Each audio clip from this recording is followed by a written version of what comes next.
الحمد لله رب العالمين والعاقبة للمتقين والصلاة والسلام على سيد المرسلين وعلى آله وأصحابه أجمعين. أما بعد فأعوذ بالله من الشيطان الرجيم. بسم الله الرحمن الرحيم. شهر رمضان الذي أنزل فيه القرآن. صدق الله مولانا العظيم وبلغنا رسوله النبي الأمين المكين الكريم ونحن على ذلك لمن الشاهدين والشاكرين والحمد لله رب العالمين. محترم سامعین، آئیے کچھ عرض و معروض سے قبل آقائے نامدار، مدینے کے تاجدار، ہم غریبوں کے غم گسار، دونوں عالم کے مالک و مختار، جناب روح فدا محمد عربی صلی اللہ تعالی علیہ وسلم کی بارگاہ بے کس پناہ میں درود و سلام کی ڈالی نشاور کریں اور پڑھیں بآواز بلند: اللہم صلی علی سیدنا شفیعنا حبیبنا کریمنا مولانا محمد وبارک وسلم صلاۃ و سلام علیک یا رسول اللہ صلی اللہ تعالی علیہ وسلم.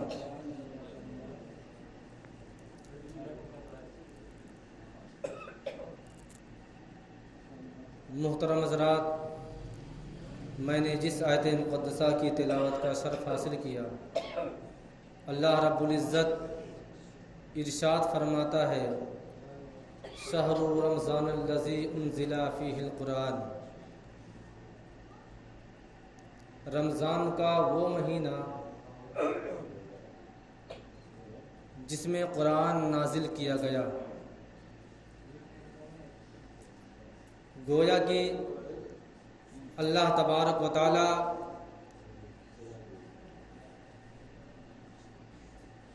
لوگوں کو بتانا چاہتا ہے کہ اے میرے بندو، وہ مقدس کتاب جو ہر آدمی کی ذریعہ نجات ہے، جس کی تلاوت اللہ تبارک و تعالیٰ کو بڑا ہی پسندیدہ ہے. کتاب وہ بھی ایسی کتاب جسے کتاب اللہ، جسے قرآن مجید کہا جاتا ہے، جس کا پڑھنا تو عبادت ہے ہی، وہ ایسی کتاب ہے کہ اس کا چھونا بھی عبادت ہے اور اس کو دیکھنا بھی ایک عبادت ہے. تو رب تبارک و تعالیٰ اپنے بندوں کو یہ بتانا چاہتا: اے میرے بندو، وہ مقدس کتاب جو تمہاری نظروں میں تمام کتابوں سے اعلیٰ اور ارفع ہے، اس کتاب کو میں نے اس مقدس اور بابرکت مہینے میں نازل فرمایا. یعنی اس مہینے کی تعریف و توصیف رب تبارک و تعالیٰ قرآن کے حوالے سے بیان فرما رہا ہے کہ تاکہ میرے بندے شکوک و شبہات میں نہ پڑیں اور یہ بات جان لیں کہ یقیناً یہ ایسے برکت والا مہینہ ہے جس میں رب تبارک و تعالیٰ نے قرآن مجید کو نازل فرمایا ہے. اس کا مطلب یہ مہینہ تمام مہینوں میں سب سے اعلیٰ اور ارفع ہے. جس طرح کتاب قرآن مجید تمام کتابوں میں، چاہے آسمانی کتابیں ہوں، چاہے صحیفے ہوں، چاہے دنیاوی کتابیں ہوں، تمام کتابوں میں سب سے اعلیٰ ارفع، سب سے بڑی منزل اور قدر رکھنے والی کتاب قرآن مجید ہے. اور اس کتاب کو رب تبارک و تعالیٰ کو جب نازل کرنا ہوا تو اس بابرکت اور متبرک مہینے میں نازل فرمایا. تو گویا کہ رب تبارک و تعالیٰ بندوں کو مخاطب کر رہا کہ میرے بندو اب سوچو کہ اتنی بڑی کتاب اللہ تبارک و تعالیٰ اس مہینے میں نازل فرما رہا ہے، تو سوچو اس مہینے کی قدر و منزلت کتنی ہوگی. یقیناً ہر شخص جانتا ہے، بتانے کی ضرورت نہیں ہے کہ لوگ پورے سال جو مسجد سے بڑی دور رہتے ہیں، جو عبادت سے، جمعہ سے اور دیگر نمازوں سے، دیگر عبادات سے بہت دور ہوتے ہیں، وہ بھی جب رمضان آتا ہے تو اتنے قریب ہو جاتے ہیں، اتنے قریب ہو جاتے ہیں کہ ہمیشہ اکثر مساجد میں تو دیکھا گیا ہے کہ جو مسجد میں پورے سال کبھی نہیں آتے وہ رمضان کے مہینے میں سب سے اگلی صف میں موجود ہوتے ہیں. سب اللہ تبارک و تعالیٰ کا کرم ہے کہ کم سے کم اللہ تبارک و تعالیٰ نے ان کی عقل کو اتنا برقرار، اتنا باقی رکھا ہے کہ اس مبارک اور متبرک مہینے میں اللہ تبارک و تعالیٰ کی عبادت و ریاضت میں لگ جاتے ہیں. ہمارے اور آپ کے آقا حضور تاجدار مدینہ صلی اللہ تعالی علیہ وسلم تراویح کی نماز ہمیشہ اکیلے اور تنہا ادا فرماتے تھے. جماعت سے جو تراویح کی نماز رائج ہوئی، یہ تو ہمارے نبی کے بعد جب حضرت عمر فاروق رضی اللہ تعالیٰ عنہ کا دور آیا تب نماز تراویح جماعت سے قائم کی جانے لگی. اس سے پہلے حضور تاجدار مدینہ صلی اللہ تعالی علیہ وسلم رمضان کے مہینے میں روز آنا تراویح کی نماز ادا کیا کرتے تھے مسجد نبوی میں آ کر کے، اور تمام صحابہ آپ کا انتظار بھی کرتے تھے کہ حضور آئیں، پہلے آپ نماز شروع کریں، اس کے بعد ہم لوگ نماز تراویح پڑھنا شروع کریں. لیکن بیچ میں درمیان میں 3 دن کا وقفہ ایسا گزرا کہ جس میں آقا نامدار حضور تاجدار مدینہ صلی اللہ تعالی علیہ وسلم تراویح کی نماز ادا کرنے کے لیے مسجد نبوی میں نہیں آئے، 3 دن تک نہیں آئے. اور جب آپ چوتھے دن حاضر ہوئے تو آپ نے صحابہ کے کچھ عرض کرنے سے پہلے آپ نے ارشاد فرمایا، اے میرے صحابہ، میں جانتا ہوں کہ 3 دن تک میں مسلسل تراویح کی نماز پڑھنے کے لیے مسجد نبوی میں نہیں آیا، اور میں یہ بھی جانتا ہوں کہ آپ تمام لوگ میرا انتظار کرتے تھے، آپ لوگ میرے منتظر تھے کہ آقا آئیں گے، اس کے بعد نماز شروع کی جائے گی. تمام صحابہ کرام نے عرض کیا، یا رسول اللہ، بے شک ہم تمامی لوگ آپ کے منتظر تھے، آپ کا انتظار کر رہے تھے کہ آقا آئیں، اس کے بعد نماز تراویح شروع کی جائے. تو آقا کریم صلی اللہ تعالی علیہ وسلم نے ارشاد فرمایا، اے میرے صحابہ، میں نے 3 دن جان بوجھ کر کے اس وجہ سے ناغا کر دیا کہ کہیں آنے والے میرے امتی یہ نہ سوچیں، کہیں نماز تراویح کو لوگ فرض قرار نہ دے دیں کہ نبی کریم صلی اللہ علیہ وسلم پابندی سے آتے تھے پڑھتے، تو سنت کے بجائے لوگ اس کو فرض شمار کرنے لگیں. اور اگر فرض شمار کرنے لگیں گے تو سوچو نماز تراویح ان حضرات کے لیے کیا ہوگی جو بڑھاپے میں قدم رکھ چکے ہیں، جن کے پاؤں کمزور ہو چکے ہیں، جن کا جسم لاغر ہو چکا ہے، کمزور ہو چکا ہے. وہ نماز تراویح کس طرح ادا کریں گے اگر فرض کر دی جائے تو میں اس وجہ سے ناغا کیا کہ لوگ کہیں اس کو فرض نہ شمار کرنے لگے، اس وجہ سے میں نے ناغا کر دیا، کیونکہ نماز تراویح سنت ہے. اور جماعت سے ادا کرنا احسن اور اچھا طریقہ ہے، اس کے مقابل میں کوئی شخص اگر چاہے تو نماز تراویح اکیلے بھی پڑھ سکتا ہے، اس میں کوئی گناہ نہیں ہے۔ لیکن تراویح نماز جماعت سے پڑھنا یہ اور افضل اور اعلیٰ ہے۔ لیکن جو کوئی شخص اگر چاہے کہ نماز تراویح ہم نہیں پڑھ پا رہے ہیں، مسجد میں نہیں آ پا رہے ہیں، گھر میں اکیلے پڑھنا چاہتے ہیں، تو چاہے تو گھر میں اکیلے پڑھ لے، چاہے تو مسجد میں اکیلے پڑھ لے، اس میں کوئی گناہ نہیں ہے۔ بتانے کا مقصد یہ ہے کہ لوگ جو پورے سال مسجد نہیں آتے تھے، آج اس نماز کے لیے بھیڑ لگ جاتی ہے کہ جو پرانے نمازی ہوتے ہیں ان کو بھی جگہ ملنی مشکل ہو جاتی ہے نماز تراویح میں، جبکہ نماز تراویح کوئی فرض نماز نہیں ہے، سنت ہے۔ اور سوچئے اللہ تبارک و تعالیٰ کا کتنا بڑا کرم ہے کہ اس مبارک مہینے میں لوگ سنت کو ادا کرنے کے لیے کتنے ذوق اور کتنے شوق سے لوگ آتے ہیں۔ یہ سب اللہ تبارک و تعالیٰ کا اپنے بندوں پر کرم اور نوازش ہے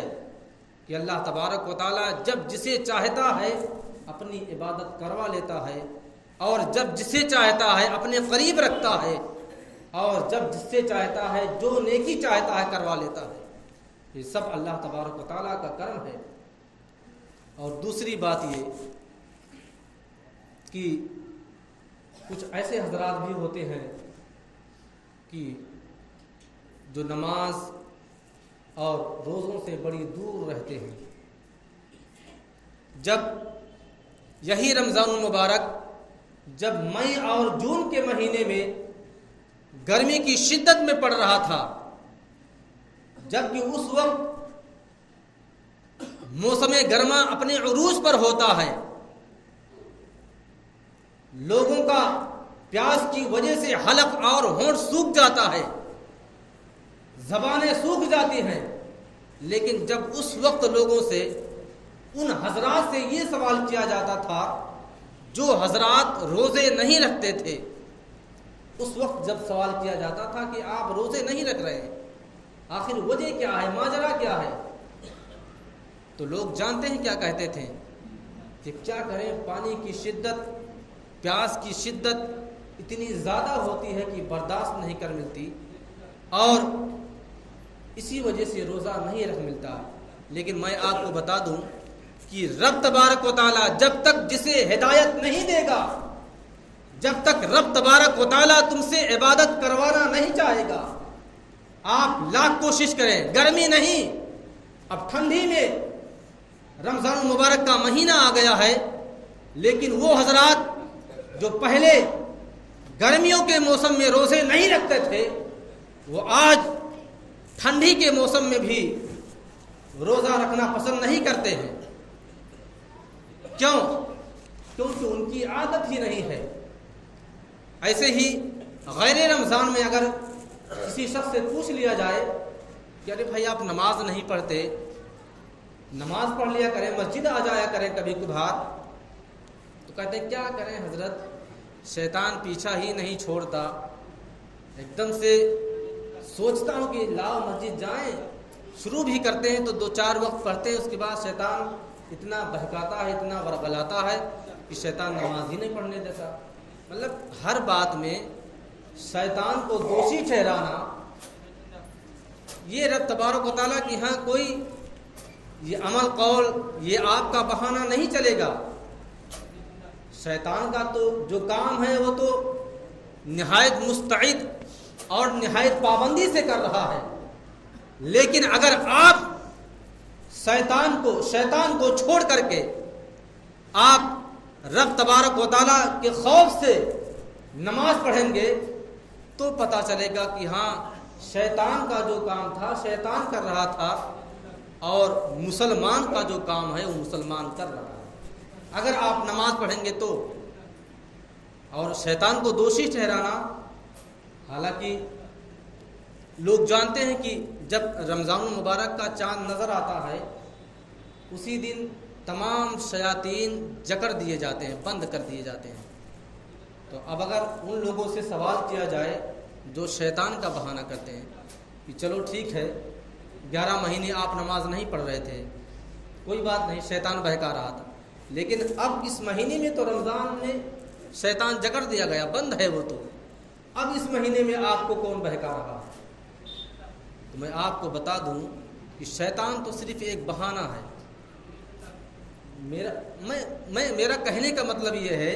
کہ جب رب تبارک و تعالیٰ نے حضرت آدم کو تخلیق یعنی حضرت آدم علیہ نبی علیہ الصلوۃ والتسلیم کو پیدا فرمایا اور تمام فرشتوں کو حکم دیا کہ آدم کا سجدہ کرو، اور جب ابلیس غرور میں آ گیا، اکڑ گیا اور سجدہ کرنے سے انکار کر دیا، تو اب مجھے لوگوں بتاؤ کہ اس وقت کون شیطان اس کو بہکانے آیا تھا؟ اس وقت تو شیطان کا وجود ہی نہیں تھا، اس کو کس شیطان نے بہکایا؟ میں آپ کو بتا دوں کہ شیطان سے بڑا دشمن، قرآن کا تو حکم ہے کہ ان الشیطان للانسان عدو مبین، کہ بے شک شیطان انسان کا کھلا ہوا دشمن ہے، لیکن اس سے بڑا دشمن آپ کے پاس ہے۔ انسان کو بہکانے میں دو بڑے دشمن بڑا ورغلاتے ہیں۔ شیطان تو دشمن ہے ہی، لیکن اس سے بڑا دشمن اس کا نفس ہوتا ہے۔ نفس ایک ایسی چیز ہے کہ اللہ تبارک و تعالیٰ نے 3 قسم کے مخلوق کو پیدا فرمایا، 3 قسم کے مخلوق کو پیدا فرمایا۔ سب سے پہلے قسم فرشتہ، دوسرا انسان اور تیسرا جانور۔ 3 قسم کے مخلوق کو رب تبارک و تعالیٰ نے تخلیق فرمایا۔ فرشتے کو رب تبارک و تعالیٰ نے پیدا فرمایا تو اس کو رب تبارک و تعالیٰ نے ان کو عقل دیا لیکن نفس نہیں دیا۔ فرشتے کو عقل دی لیکن نفس نہیں دیا۔ اور جانور اس کا اپوزٹ ہے، جانور فرشتوں کا اپوزٹ ہے، اس کا ہم ضد ہے۔ یعنی رب تبارک و تعالیٰ نے جانور کو پیدا فرمایا تو اسے عقل نہیں دیا، صرف نفس دیا، اسے خواہشات نفسانی دیا۔ اب انسان کی باری آتی ہے۔ انسان کو رب تبارک و تعالیٰ نے اشرف المخلوقات پیدا فرمایا، یعنی رب تبارک و تعالیٰ نے جب انسان کو پیدا فرمایا تو ایک صفت رب تبارک و تعالیٰ نے انسان کے اندر فرشتوں کی رکھی اور دوسری صفت رب تبارک و تعالیٰ نے انسان کے اندر جانوروں کی رکھی۔ یعنی رب تبارک و تعالیٰ نے وہ صفت جو فرشتوں والی رکھی وہ عقل دی، اور جو جانوروں والی صفت رکھی رب تبارک و تعالیٰ نے انسان کے اندر وہ نفس کو رکھا۔ یعنی انسان اشرف المخلوقات ہے۔ اب انسان جو چاہے خود بن لے، جو چاہے خود اپنے لیے آخرت کے لیے تیار کر لے، جو چاہے سامان مہیا کر لے، چاہے تو اپنی عبادت و ریاضت کے ذریعے سے انسان فرشتوں سے بھی اعلیٰ گزر سکتا ہے، فرشتوں سے بھی مرتبے میں اعلیٰ ہو سکتا ہے۔ اور اگر وہی انسان چاہے تو اپنے رب تبارک و تعالیٰ کی عبادت سے دور رہ کر کے جانوروں سے بھی زیادہ ذلیل ہو سکتا ہے۔ کیوں؟ اگر انسان اپنے نفس کو قابو میں رکھے، اور آپ جانتے ہیں کہ اللہ تبارک و تعالیٰ نے دنیا میں جسے بھی عقل والا بنایا اسے معزز اور مکرم بنایا۔ جسے بھی عقل اللہ تبارک و تعالیٰ نے دی، جتنی عقل دی اس حیثیت سے اس کا مرتبہ اور اس کی منزل ہوتی ہے، اس کا مرتبہ اس کی منزل ہوتی ہے۔ جس کو اللہ تبارک و تعالیٰ نے بہت عقل دیا وہ بادشاہ کی منزل تک پہنچ گیا، جس کو اللہ تبارک و تعالیٰ نے اور زیادہ عقل دیا، سب سے زیادہ عقل والا وہ انسان ہے جو اپنے عقل کے ذریعے سے اور اپنے نفس کو قابو میں رکھ کر کے اللہ تبارک و تعالیٰ کی عبادت و ریاضت کر کے فرشتوں سے بھی آگے گزر جائے، وہ سب سے بڑا عقل والا ہے۔ اور جو انسان نماز اور روزوں اور اللہ تبارک و تعالیٰ کی عبادت سے دور رہے، سب سے زیادہ ذلیل اور سب سے زیادہ ذلیل و خوار انسان وہی ہے۔ اس کی عزت تو جانوروں سے بھی زیادہ کم ہے، جانوروں سے بھی زیادہ ذلیل ہے۔ بتانے کا مقصد یہ ہے کہ مبارک اور متبرک مہینہ ہے، ایسا نہ ہو کہ جو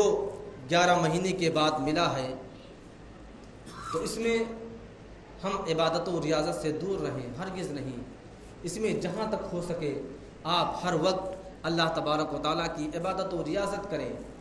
اور زیادہ سے زیادہ تلاوت قرآن کریں، کیونکہ حدیثوں میں آتا ہے کہ جو شخص قرآن کی زیادہ تلاوت کرتا ہے اللہ تبارک و تعالیٰ اس کو اتنی ہی زیادہ عقل عطا فرماتا ہے۔ اب جس کو عقل کی ضرورت ہے زیادہ سے زیادہ قرآن کی تلاوت کرے، اللہ تبارک و تعالیٰ کا وعدہ ہے کہ اسے عقل عطا فرمائے گا، اور جس کو عقل ہوتی ہے وہ انسان میں سب سے اعلیٰ اور عرفہ مانا جاتا ہے، سب سے زیادہ تمام انسانوں میں معزز اور مکرم مانا جاتا ہے۔ اللہ تبارک و تعالیٰ کی بارگاہ میں دعا ہے کہ رب تبارک و تعالیٰ ہم تمامی مسلمانوں کو نیک بنائے، ایک بنائے، صراط مستقیم پر چلنے کی توفیق و رفیق عطا فرمائے۔ اللہ تبارک و تعالیٰ ہم تمامی مسلمانوں کے روزوں کو اپنی بارگاہ مقدسہ میں قبول و مقبول عطا فرمائے۔